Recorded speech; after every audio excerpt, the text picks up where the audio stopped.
You will hear a number of different recordings and you will have to answer questions on what you hear. There will be time for you to read the instructions and questions, and you will have a chance to check your work. All the recordings will be played once only. The test is in 4 sections. At the end of the test, you will be given 10 minutes to transfer your answers to an answer sheet. Now turn to Section 1. Section 1. You will hear a conversation between Peter and Jim talking about some details for their shared accommodation. First, you have some time to look at questions 1 to 4.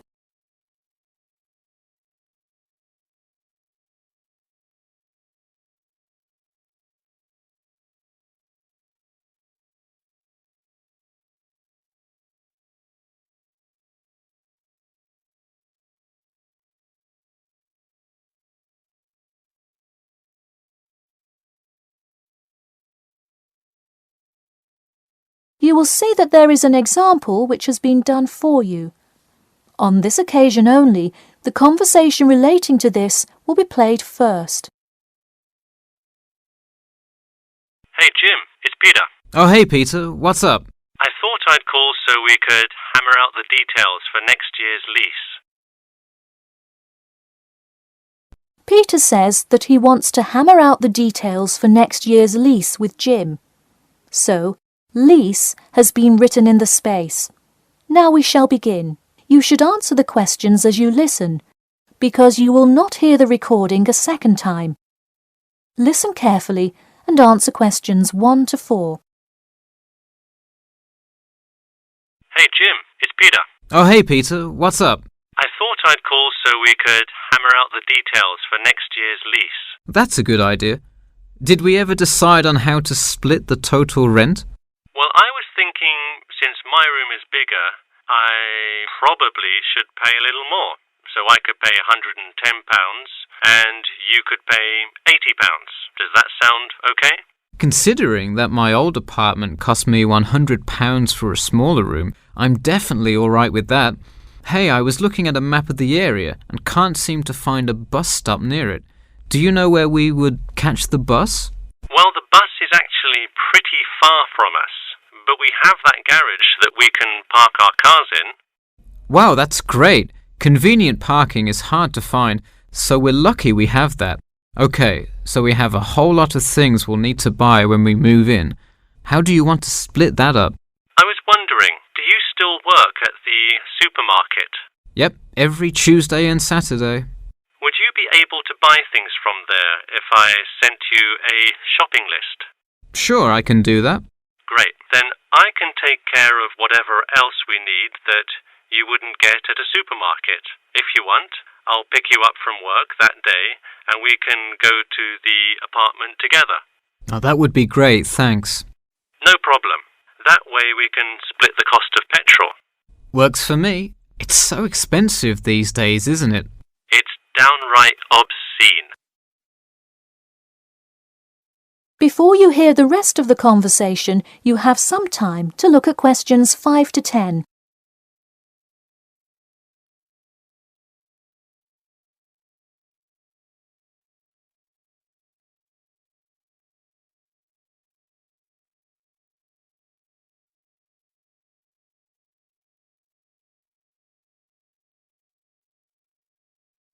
Now listen and answer questions 5 to 10. So let's figure out what appliances we need. Do we have a microwave? Yes, the landlord's providing that for us. Hey, do you still have that space heater, though? We need one for the kitchen since it's not connected to the central heating. All right, I'll bring that. Anything else? Well, I have some dining room and living room furniture I can bring, so that should take care of most of the big stuff. You know what we do need, though? Could you bring a toaster? I actually don't have one. It doesn't come with the microwave. No, the landlord is only supplying the microwave. It would really help if you could bring one. Okay, I'll pick one up at the store. You know, I also have this cool antique rotary phone that would be a cool addition to the apartment, sort of as decoration and utility. Oh, cool. The only thing is, we'd have to put it in the kitchen unless you want it in your room. Why not put it in the living room? The living room's too loud to have a phone conversation. The noise sort of carries, so if one person is trying to watch TV or have friends over, the person on the phone won't be able to hear. Okay, well I guess kitchen it is then. Any other big things we need? That seems like everything. That's all I can think of. And of course, move-in is June the 1st. I can't wait. We'll be able to watch the big game in our new apartment. It's going to be awesome. Yeah, we can move in the morning and then Friday night we can sit back and cheer on Liverpool. I have an exam in the morning, but we'll be done around 11 a.m. and can move in after. Wait, Liverpool? You're joking, right? I thought you were a Manchester United fan. Man U? No way. Liverpool all the way. Oh no, I don't know if I can live with a Liverpool fan. That is the end of section 1. You now have half a minute to check your answers.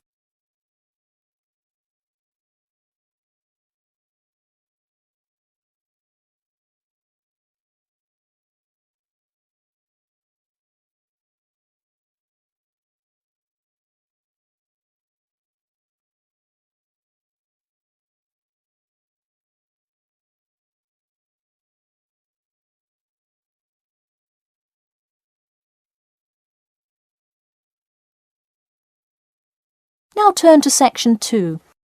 Section 2. You'll hear an HR representative of Earn and Learn giving some information about her company. First, you have some time to look at questions 11 to 16.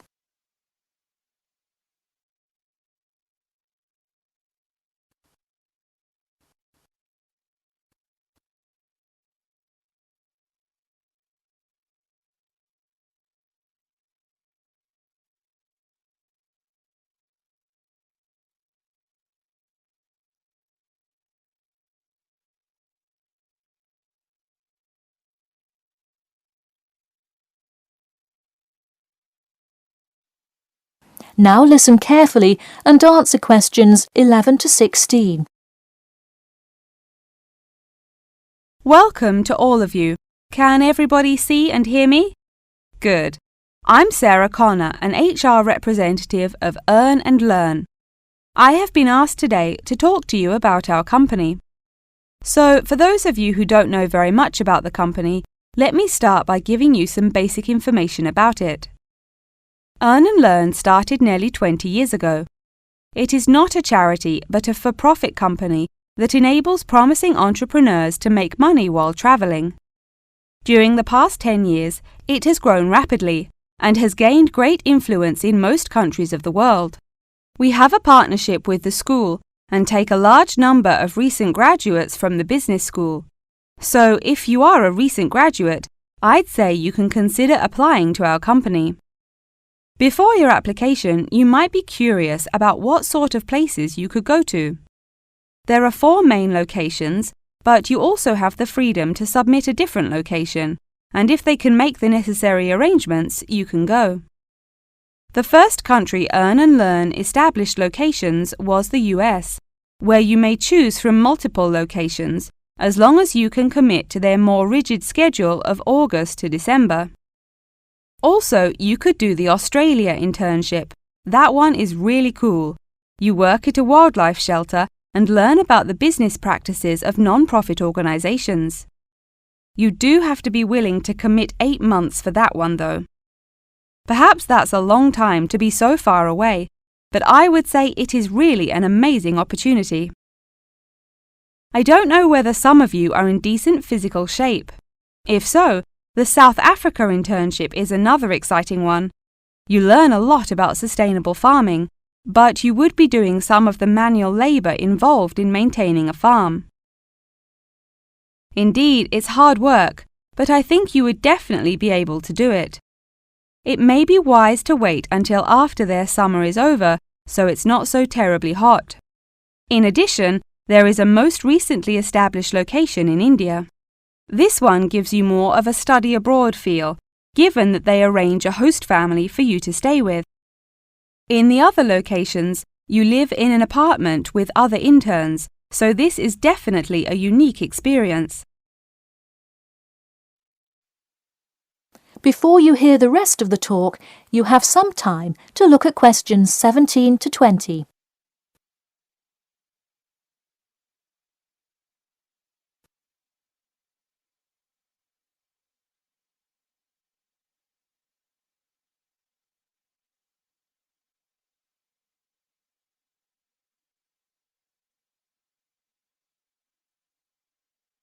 Now listen and answer questions 17 to 20. Regardless of where you go, at the end of the program you get a global travelling certificate, as long as you can explain your experience.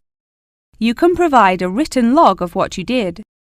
I recommend writing journal or blog entries about what you do every day, or a weekly summary of each day.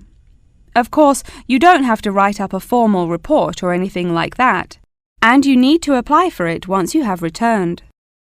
Some students may want to know whether this is a paid internship. Actually, you have to pay for the flight there yourself. But you have the opportunity to create your own small business, which could earn you money if it's successful. So basically, you pay for it all up front, but when you're there, you can find ways to make money. That is to say, you pay for 2/3 of the cost up front as a deposit, and then give the final installment 1 month prior to your return. Finally, I have to remind you that you need a health check before you go, to make sure you're not going to spread any communicable diseases. In addition, before you go, you don't have to attend any meetings or workshops. You'll meet everyone you'll be working with once you get there. Okay, well, that's all I've time for today. Thanks for listening, and I'm happy to take any questions if you have them. That is the end of section 2.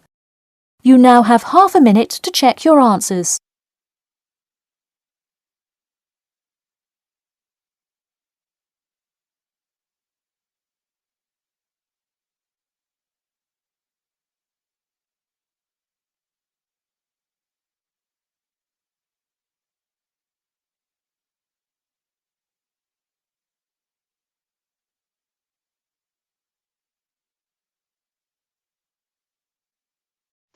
Section 3.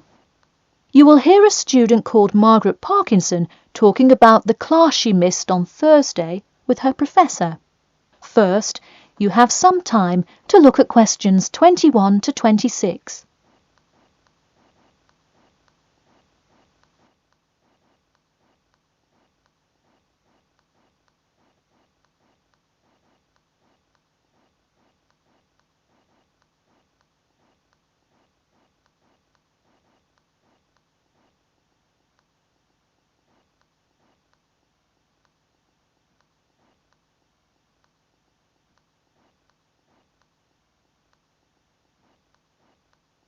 Now, listen carefully and answer questions 21 to 26. Hi, Professor Timmons, do you have a few minutes? I was hoping to talk about what I missed on Thursday. Hello, come in. Sure, sit down. Could you tell me your name, please? Margaret, sir, Margaret Parkinson. I apologise for missing your class, but I had to go to the hospital. I'm sorry to hear that. Everything is okay now, though, I hope. Yes, thanks. Glad to hear it. So on Thursday, I outlined the research project that will account for 30% of your grade. All students will be divided into groups and will give a well-researched presentation to the class covering a specific topic relevant to student life. Oh, that sounds interesting. Can we choose just any topic that pertains to life as a student, like how to start your own student organisation? Well, though I'm sure that would be an informative presentation, I've already chosen a list of topics which I will assign. As an example, I assigned one group the topic of student loans. They're to research not just the prevalence of students who have loans to pay for their tuition, but information as to how best to manage these loans and possible scholarships that could alleviate some of the financial burden. That one sounds particularly interesting to me. Could I request that topic? I could easily find out a lot about it by stopping by the finance office on my way to class. Unfortunately, that one's already taken by another group. I have, however, assigned you to a group and given you all one of two choices. Oh, I see. What are the choices? The first is discussing smoking, trends in the number of student smokers compared with the general population, popular reasons students take up smoking, and more healthy alternatives to smoking. That one could be interesting. I'm not a smoker myself, but we'll see what my group thinks. If we did choose this topic, we would rather not put our fellow students on the spot to interview them. Where else could we gather information? How about where the cigarettes are sold? Oh, that's a great idea. I could interview the manager of a supermarket and find out the average age of people buying cigarettes, or how much they buy, that sort of thing. Precisely. Okay, I'll keep that in mind. And what was the other topic? The other topic is the practice of natural medicine. It sounds far more specific than the others, but it is more of an exercise of outlining a career path. If your group chooses this, you would cover the specifics of becoming a doctor of natural medicine, how to become licensed to practice natural medicine, what the career outlook is, etc. You could find much of the information you need on this in the careers office. Wow, that would be really helpful, not just in learning about natural medicine, but in how to approach researching any career path. That's the idea. I want groups to really think outside the box to find information on their topics. They should interview multiple sources. Okay, now I think I have the general idea.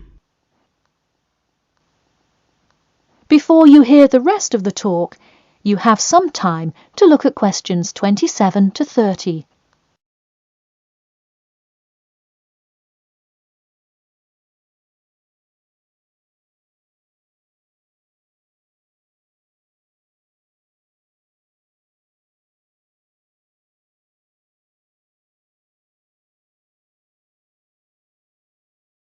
Now listen carefully and answer questions 27 to 30. When is the presentation due? I expect each group to send me an email attachment of the plan ahead of time by October 10th, so that I can ensure that you are on the right track. Oh, that's actually really reassuring. I would hate to spend so much time on a presentation only to find we had taken it in the wrong direction. So when is the presentation? I let groups choose from the list of time slots I have between November 1st and November 5th. Okay, how about the 3rd? I'll have to check with my group, of course, but maybe we could write a tentative time? Sure, let me take a look. I'm actually booked completely through the 3rd and 4th now. How about sometime in the afternoon of the 5th? Great, how about 2 o'clock? No problem. I'll pencil your group in. Okay, thanks. And to clarify, what exactly is due in the first phase? Before the October deadline, I want your group to have compiled resources and then to provide some initial data analysis to support your claims. Okay, so data analysis is due the 10th of October, and then the Presentation? Yes. The final phase is simply giving the presentation on the 5th of November. All right, I think I have all the information I need. Thanks. You're welcome. See you in class tomorrow. That is the end of section 3. You now have half a minute to check your answers.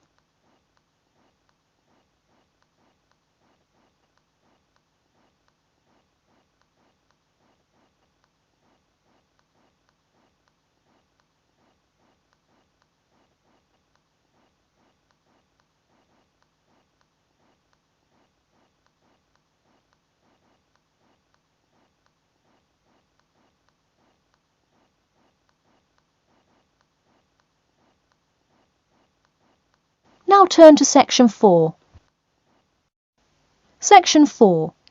you will hear an introduction about an eco-friendly building called the Gherkin. First, you have some time to look at questions 31 to 40.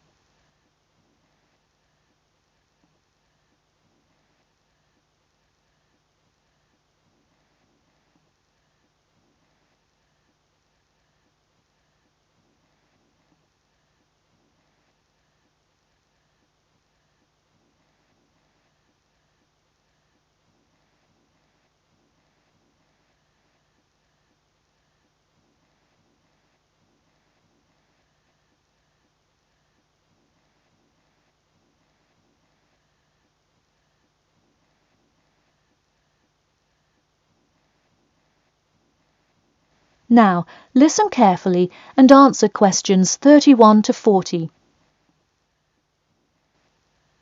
Today, I'd like to tell you about how UK architects are playing their part to address the issue of global warming.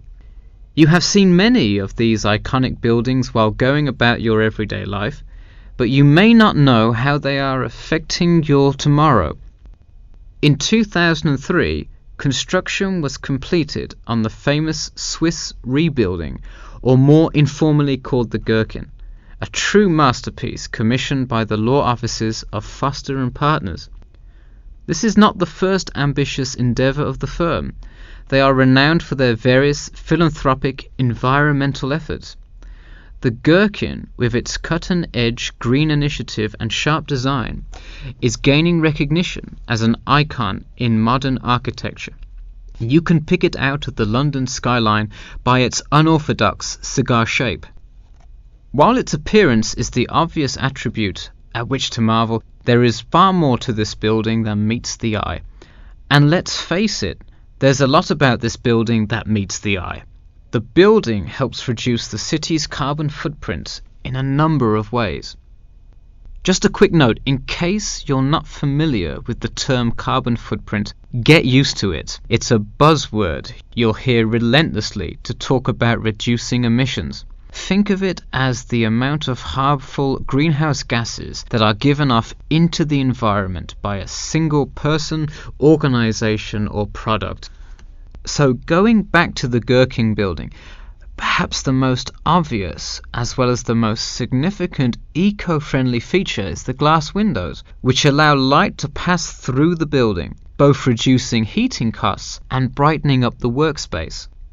The ingenuity behind the various eco-friendly aspects of the Gherkin has seen its fair share of publicity both from serious and silly sources. In a recent April Fool's Day edition, one e-publication printed a story detailing plans to replace 50% of the current exterior with grass, which would not only make large steps in the name of sustainability, but also give the building the green hue that would truly earn it the nickname of the Gherkin.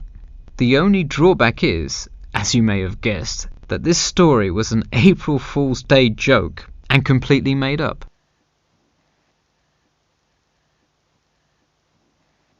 In all seriousness though, the building is setting a new standard of design that other architects and city planners just cannot ignore. The building's bold and cost-efficient design has won a number of architecture awards, including the Stirling Prize, the London Region Award, and the Empress Skyscraper Award, among others. The design comfortably accommodates a large number of offices, while keeping maintenance and operation costs down, striking a superb balance between nature and the workplace. Nature is well and good, as long as the weather is nice outside. Given London's notoriously bad weather, the architects knew they must devise a quality temperature regulation system, and that they did. A special system designed to reduce the building's reliance on air conditioning was devised that cuts consumption in half compared to standard office buildings. There are atria that link each floor vertically to one another, forming spiraling spaces up the entire building. They serve not just as social common spaces, but also act as the building's lungs, distributing clean air from the opening panels in the facade through the entire building. The building isn't all business though. It has its fair share of fun as well. At the very top, a club room offers a picturesque entertainment spot for company functions, private parties, etc., with a breathtaking panoramic view of the city. The creation of such an innovative structure has many wondering what the future of urban planning and architecture may be. Well, if the other projects currently commissioned by Foster & Partners are any indication, the entire city constructed with similarly eco-friendly buildings is not far in the distance. The Masdar City development aims to create a desert city that produces zero waste and removes as much carbon dioxide from the atmosphere as it puts in, a huge feat in protecting our Earth. The Gherkin is a truly impressive feat, yet it is not the only one worth noting. Now to move on to another green initiative, I'll tell you about the Eden Foundation building found in Cornwall. That is the end of section 4. You now have half a minute to check your answers.